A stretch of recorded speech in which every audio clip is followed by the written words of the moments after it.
ఇటీవలే విడుదలైన విశ్వంబర టీజర్కు వచ్చిన మిశ్రమ స్పందన ఊహించినట్లుగానే చిరంజీవి వరకు వెళ్లిపోయింది. వీఎఫ్ఎక్స్ క్వాలిటీ మీద అధిక శాతం నెగిటివ్ రెస్పాన్స్ రావడంతో సోషల్ మీడియా ట్రోలింగ్ గట్టిగానే జరిగింది. యాంటీ ఫ్యాన్స్ పనిగా కొందరు అభిమానులు సమర్థించుకుంటున్నప్పటికీ 5G కాలంలో గ్రాఫిక్స్ నాణ్యతను చిన్నపిల్లాడు సైతం సులభంగా జడ్జి చేయగలుగుతున్నాడు. ఆదిపురుషు బాలేదనే సంగతి పక్కన పెడితే ఆన్లైన్ పోస్ట్ మార్టం వల్లే ఎక్కువ డ్యామేజ్ జరుపుకుంది.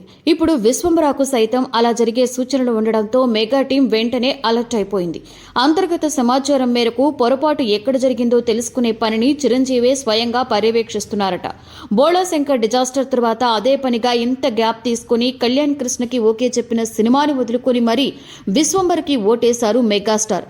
అలాంటప్పుడు రాజీ పడే సమస్యే ఉండదు. కానీ ఊహించని విధంగా విశ్వంబర్కు ఇలాంటి టాక్ రావడంతో తనతో గతంలో పనిచేసి ఎక్కువ ర్యాపో ఉన్న ఒకరిద్దరు దర్శకులతో దీని గురించి చర్చిస్తున్నట్లుగా తెలిసింది.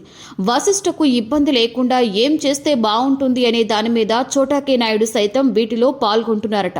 విడుదల ఎప్పుడో మేలో అనుకుంటున్నారు కాబట్టి చేతిలో ఇంకా 6 నెలలకి పైగా సమయం ఉంది. 1కి 10 సార్లు అవుట్పుట్ చెక్ చేసుకోవచ్చు. షూటింగ్ దాదాపుగా అయిపోయింది కనుక టెన్షన్ లేదు. ఒక క్రమ పద్ధతి ప్రకారం అన్ని సర్దుబాటు చేయొచ్చు.